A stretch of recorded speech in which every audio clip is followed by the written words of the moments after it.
Hello everyone, আজকের ক্লাসে আমি তোমাদেরকে আর্টিকেলের উপর এরর কারেকশন প্র্যাকটিস করাবো।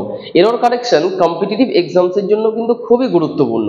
এরর কারেকশন বলতে আমরা সেন্টেন্সের কোন পার্টে এরর আছে অর্থাৎ ভুল আছে সেটাকে আইডেন্টিফাই করা শিখবো। এর আগে যে আমি 3টে বা 4টে ভিডিও আপলোড করেছি সেখানে আমি তোমাদেরকে the use of indefinite article, definite article এবং বলেছি যে কোথায় সেন্টেন্সে আর্টিকেল আমরা বসাই না। তো সেই ধারণাগুলো নিয়ে আজকে আমরা শিখব যে সেন্টেন্সের কোন পার্টে এরর আছে সেটা কিভাবে আইডেন্টিফাই করতে হয়। তো চলো সবার ফার্স্ট সেন্টেন্সটা দেখি আমরা। I was born on 2nd of November 1970 but she was born on the 1st of November. দেখো এরর কারেকশনের সময় যে কোনো সেন্টেন্স 4টে বা 5টা পার্টে বিভক্ত থাকবে এবং ABCD লাস্ট পার্টটা নো এরর অথবা 1 2 3 4 লাস্ট পার্টটা থাকবে সেটা হচ্ছে নো এরর। অর্থাৎ সেন্টেন্সে যদি কোনো পার্টে এরর না থাকে তাহলে আমি নো এরর পার্টটা অপশনটা কিন্তু সিলেক্ট করব, ঠিক আছে। আর যে পার্টে এরর থাকবে সেই পার্টটাকে আমাদের সিলেক্ট করতে হবে। তো দেখো I was born on 2nd of November, এই সেন্টেন্সটাই আমরা দেখতে পাচ্ছি যে এখানে যে সেকেন্ড ওয়ার্ডটা ইউজ হয়েছে, এই সেকেন্ড ওয়ার্ডটা কিন্তু ইংরেজিতে অর্ডিনাল নাম্বার, তাই তো। First, second, third, fourth, fifth এগুলো সেন্টেন্সে হচ্ছে প্রত্যেকটা এক একটা অর্ডিনাল নাম্বার। এবং আমরা জানি যে সেন্টেন্সে অর্ডিনাল নাম্বারসের আগে সব সময় আমাদের ডেফিনাইট আর্টিকেল দা ইউজ করতে হয়। ঠিক যেমন ফার্স্টের আগে ডেফিনাইট আর্টিকেল দা বসেছে, সেকেন্ডেরটাই ছিল না। অর্থাৎ এখানে এ পার্টে কিন্তু সেন্টেন্স এরর, তাই তো। নাম্বার 2 দেখো, you had better take some warm clothes as the higher you go, cooler you feel. এখানে দেখো আমরা জানি যে সেন্টেন্সে যখন ডাবল কম্পারেটিভ ডিগ্রি ইউজ হবে, ডাবল কম্পারেটিভ ডিগ্রি বলতে আমরা জানি কম্পারেটিভ ডিগ্রির যে অ্যাডজেক্টিভের ফর্ম হয় সেটা অ্যাডজেক্টিভের সাথে ইয়ার বসিয়ে করি, যেমন কাইন্ড, কাইন্ডার, কাইন্ডেস্ট, লং, লঙ্গার, লংগেস্ট, অর্থাৎ ইয়ার যে ফর্মটা, অথবা কখনো মোর দিয়ে যদি অ্যাডজেক্টিভ থাকে যেমন intelligent, more intelligent, most intelligent, তাহলে এখানে মোর ইন্টেলিজেন্ট যে শব্দটা সেটা কম্পারেটিভ ডিগ্রি। এখানে দেখো হায়ার যেহেতু ইয়ার আছে এটা কম্পারেটিভ ফর্ম, কুলার যেহেতু ইয়ার আছে এটা কম্পারেটিভ ফর্ম। তার মানে এখানে দুটো কম্পারেটিভ ডিগ্রি ইউজ হয়েছে, একটা দ্য হায়ার ইউ গো, এখানে খেয়াল করো হায়ার কম্পারেটিভ ডিগ্রির আগে কিন্তু একটা ডেফিনাইট আর্টিকেল দা বসানো আছে, তাই তো। তার মানে একটা কম্পারেটিভ ডিগ্রি, দুটো কম্পারেটিভ ডিগ্রি, অর্থাৎ ডাবল কম্পারেটিভ ডিগ্রি ইউজ হয়েছে। তার মানে দুটো কম্পারেটিভ ডিগ্রির ফর্মের আগেই আমাদের কিন্তু ডেফিনাইট আর্টিকেল দা বসাতে হবে, বোঝা গেল। নাম্বার 3 দেখো, we should drink several glasses of the water if we want to remain healthy. We should drink several glasses of the water if we want to remain healthy. এখানে দেখো B পার্টে water শব্দ যেটা বসেছে actual সেটা হচ্ছে material noun, এবং আমরা জানি মেটেরিয়াল নাউনের আগে কিন্তু ডেফিনাইট আর্টিকেল দা বসে না, তাই তো। তাহলে এখানে যে ডেফিনাইট আর্টিকেল দা বসেছে এটা কিন্তু রং, তাই তো। আর এটাও আমরা শিখেছি যে মেটেরিয়াল নাউন যদি ডেফিনাইট হয়, যদি আমরা পার্টিকুলার বলে দিই কোন ওয়াটারটা, যে আমি বলছি the water of this bottle, তাহলে অফ দিস বোটলটা ওয়াটারকে ডেফিনাইট করছে, সেক্ষেত্রে কিন্তু ওয়াটার মেটেরিয়াল নাউন হলেও ডেফিনাইট আর্টিকেল দা বসবে। বাট এখানে কিন্তু ওয়াটার শব্দটা পার্টিকুলার কোন জায়গার ওয়াটার কিন্তু দেওয়া নেই, তাহলে এখানে ডেফিনাইট আর্টিকেল দা কিন্তু রং, তাই বি পার্টে ভুল, তাই তো। আর এটা ডি পার্টে ভুল ছিল।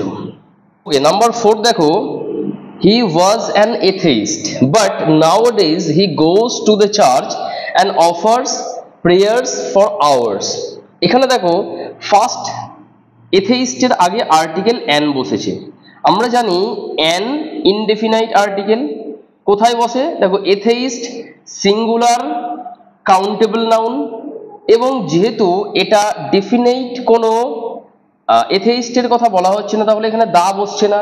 বাট যেহেতু এটা সিঙ্গুলার কাউন্টেবল নাউন তাই আমাদের ইনডেফিনাইট আর্টিকেল এ বা এন কিন্তু বসাতেই হবে। অর্থাৎ আমি এখানে কখনো বলতে পারতাম না হি ওয়াজ এথেইস্ট, রং হতো। আর 2 নম্বর হচ্ছে যেহেতু এথেইস্ট ভাওয়েল সাউন্ড দিয়ে শুরু হচ্ছে, তাই এখানে ইনডেফিনাইট আর্টিকেল অ্যান এর ইউজ ঠিক আছে। দেখি আর এরর আছে কিনা। But nowadays he goes to the church and offers prayers for hours. তার মানে বোঝাচ্ছে সে চার্চে যাচ্ছে প্রেয়ার করার জন্য। মনে করো একবার যে যদি আমরা কোনো জায়গায় তার প্রাইমারি পারপাসের জন্য যাই, চার্চের প্রাইমারি পারপাস কি? প্রেয়ার করার জন্য, আর সেই জন্যই কিন্তু সে চার্চে যাচ্ছে, তাই তো?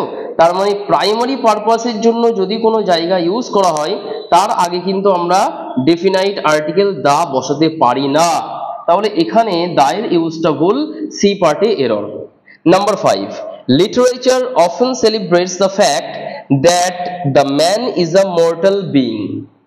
The man is a mortal being অর্থাৎ মানুষ সম্পর্কে জেনারেল একটা কথা বলা হচ্ছে, তাই তো? ঠিক যেমন আমরা জেনেছি যে কোনো সিঙ্গুলার কমন নাউনের আগে বা কাউন্টেবল নাউনের আগে আমরা দা তখনই বসাতে পারি যখন সেই জাতি সম্পর্কে আমরা জেনারেল কোনো কথা বলি। যেমন উদাহরণস্বরূপ, the rose is the sweetest of all flowers, the cow is the useful animal. এখানে রোজ, দ্য কাউ সম্পর্কে জেনারেল একটা কথা বলা হচ্ছে সেই জাতি সম্পর্কে, তাই তো? তাহলে আমরা তার আগে দা বসাতে পারি, বাট ম্যান অ্যান্ড উইমেনের ক্ষেত্রে কিন্তু আমরা কখনো ডেফিনাইট আর্টিকেল দা বসাতে পারি না। অর্থাৎ যদি আমরা বলি ম্যান ইজ মর্টাল, আমরা কিন্তু কখনো বলতে পারবো না দা ম্যান ইজ মর্টাল। ঠিক একইভাবে এখানে যখন বলা হচ্ছে the man is the mortal being, এখানে ম্যানের আগে ডেফিনাইট আর্টিকেল দা বসবে না, অন্য নাউনের আগে বসবে। বাট ম্যান অ্যান্ড উইমেনের ক্ষেত্রে কিন্তু ম্যান, উইমেন, ম্যানকাইন্ড এদের আগে কখনো আমরা দা বসাই না। তার মানে এখানে সি পার্টে এরর। Okay, number 6 দেখো, when I was talking to someone yesterday, he said that a journey by the road is very comfortable. এখানে by the road যে ইউজটা হয়েছে, আমরা কখনো কোনো কিছুতে করে যদি যাওয়া বোঝাই, যেমন by train, by flight, by bus, যদি কোনো কিছু মাধ্যম বোঝায় বাই রোড, এর আগে কিন্তু আমরা কখনো ডেফিনাইট আর্টিকেল দা বসাতে পারি না। আমাদের সিম্পলি বলতে হবে by road, by flight, by train. Okay, তো এখানে দা ইউজ রং, সেন্টেন্সের সি পার্টে এরর। নাম্বার 7 দেখো, knowledge of regional language is necessary for bank officers as they are to understand what their customers say. এই সেন্টেন্সের দেখো ফার্স্ট পার্টে যে নলেজ শব্দটা ইউজ হয়েছে, আমরা জানি নলেজ অ্যাবস্ট্রাক্ট নাউন, তাই তো? নলেজ, উইজডম, অনেস্টি, হ্যাপিনেস, এগুলো সবাই অ্যাবস্ট্রাক্ট নাউন।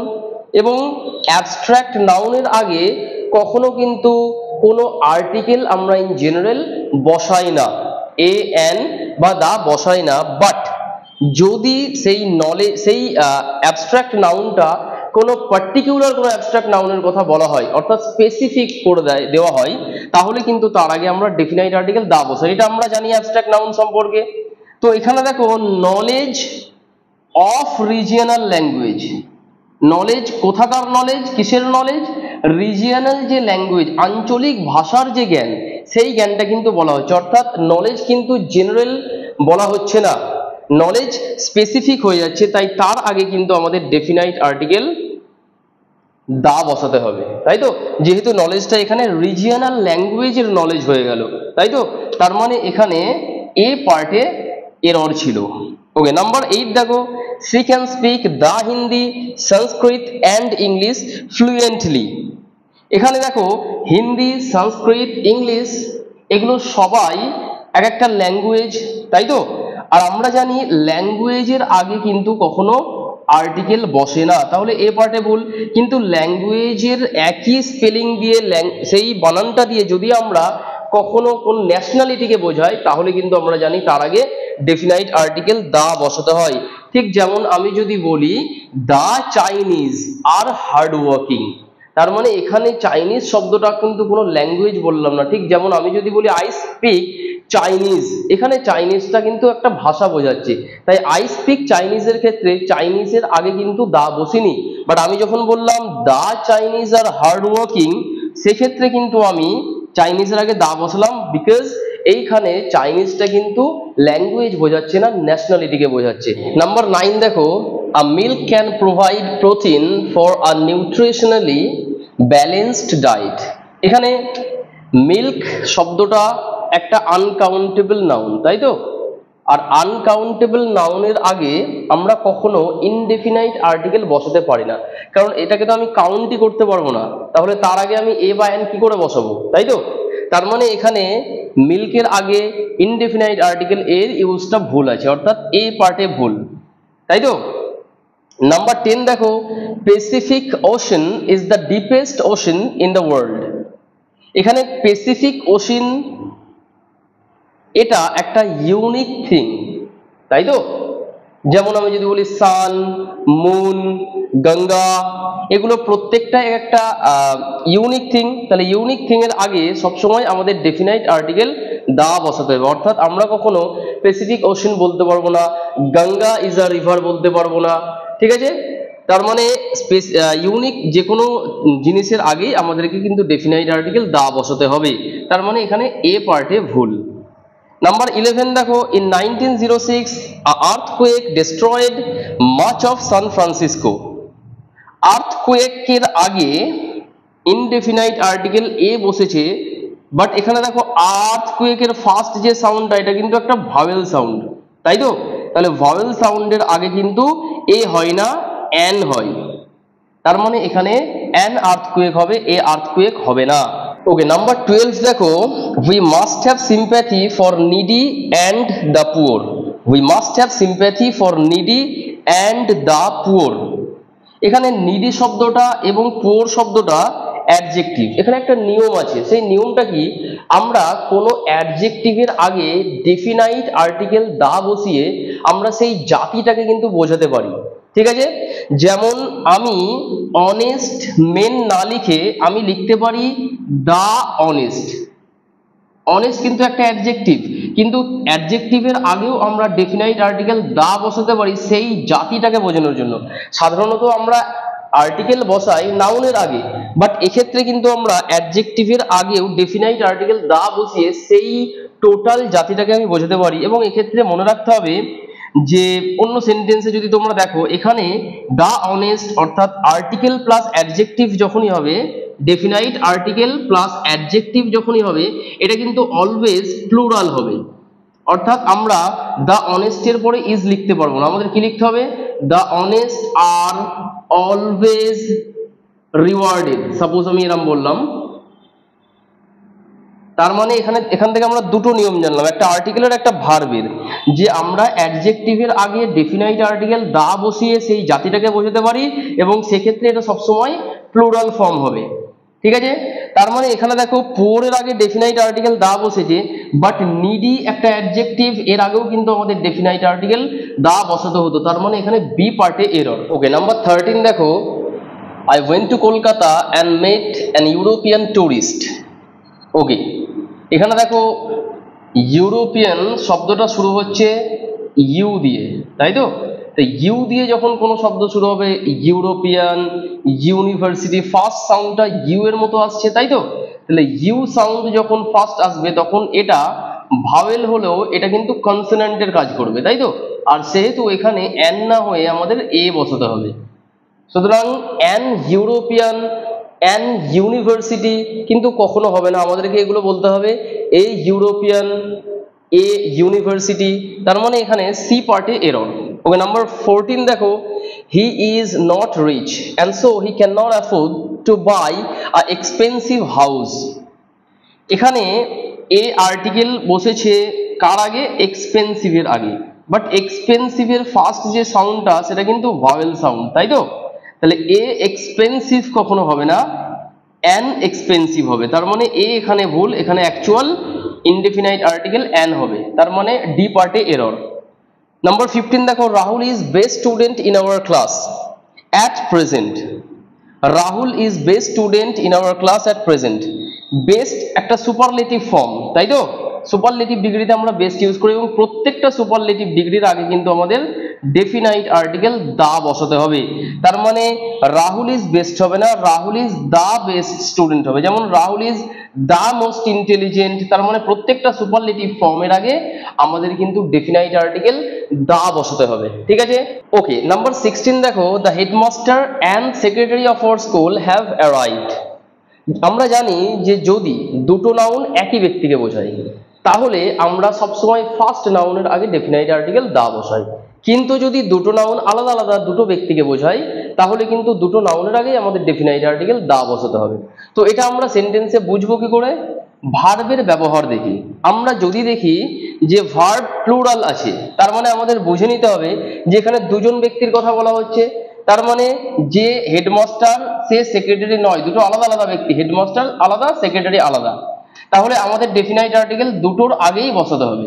কিন্তু যদি এখানে হ্যাজ থাকতো তার মানে আমাদের বুঝে নিতে হবে যে হেডমাস্টার সেই সেক্রেটারি, তখন কিন্তু দ্য হেডমাস্টার অ্যান্ড সেক্রেটারি আমরা বলতাম এবং সেটাই ঠিক হতো, তাই তো?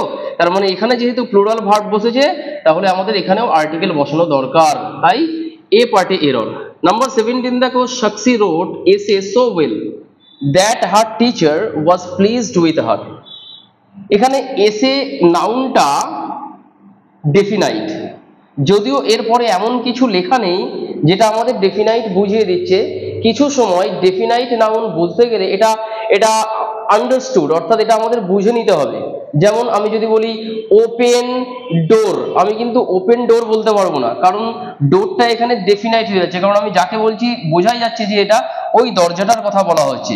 তাহলে কিছু কিছু সময় নাউন ডেফিনাইট, সেটা সেন্টেন্সের আমাদের ইনার মিনিং দেখে বুঝে নিতে হবে। সাক্ষী রোট এসে সো ওয়েল, তার মানে সাক্ষী চিঠিটা লিখেছিল খুব ভালো করে, তাহলে এখানে এসে কিন্তু একটা ডেফিনাইট কোনো এসের কথা বলা হচ্ছে, তাই এখানে ডেফিনাইট আর্টিকেল দা বসাতে হবে। এখানে কিন্তু আমরা যদি করি সাক্ষী রোট অ্যান এসে সো ওয়েল, এটা কিন্তু হবে না, ভুল হয়ে যাবে, কারণ এখানে এসেটা ডেফিনাইট কোনো একটা এসের কথাই বলা হচ্ছে যেটাতে তার টিচার কিন্তু খুশি হয়েছিল, তার মানে এসের আগে ডেফিনাইট আর্টিকেল দা হতো। Sentence B party error.